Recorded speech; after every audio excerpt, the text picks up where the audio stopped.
There's an interesting thing to think about, and you can take this throughout your day and think about how this works for you.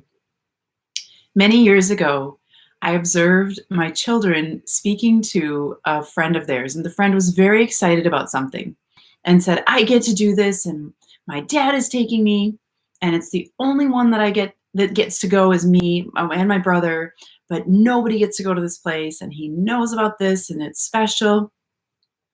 And I left that conversation and wondered what was wrong there, that what was happening for that child, and why did it feel so icky?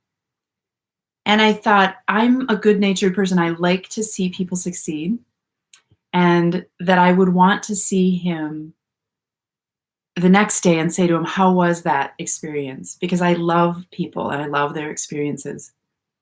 But I didn't want to almost, and that was odd for me. I thought about it for a while and I realized he's boasting. And boasting disconnects us. I get to do this and you don't get to see it. And it's a disconnector. And I'm really sensitive to disconnection. So I don't like that. And it stuck out to me. Then over the years, I started thinking about, well, what is connection? And pretty quickly, actually, after that experience, I realized, oh, sharing is the way to connect. We're going to talk about that in a minute. The next piece that came up over those years was about telling. And that's another side where people can say, I'm going to tell you how to do this and what's right and wrong. You see that intonation, you see the intensity behind it. That's all about control. Boasting is all about insecurity.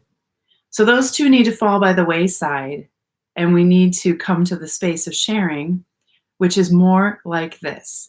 Hey, I got this thing and it's one of a kind. And can you believe I got it? And come over and see it. You're not going to believe it. And you can press that button. You can do it and then see what happens. That's letting somebody into the experience. You're being vulnerable. You're not worried if they're going to break it because it's the one of a kind.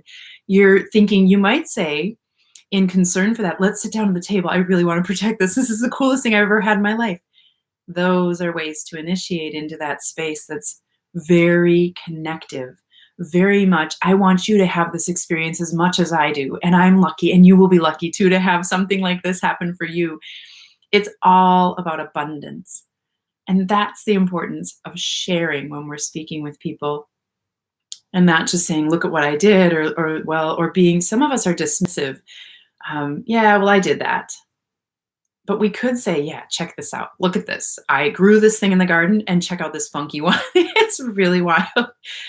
We want to think about how can we share in our lives and avoid or extract that boasting and telling, because that's not going to serve us. It's not going to move us where we're headed. It's lacking vulnerability. It's lacking that connection to ourself that is so important, that other people feel when we are sharing. All right, thanks. I hope this has supported you. I'm Amy Vasterling, and I have a business. You can find me at amyvasterling.com. It's Amy, A-M-Y, Vasterling, V as in Victor, A-S-T-E-R-L-I-N-G.com. Thanks.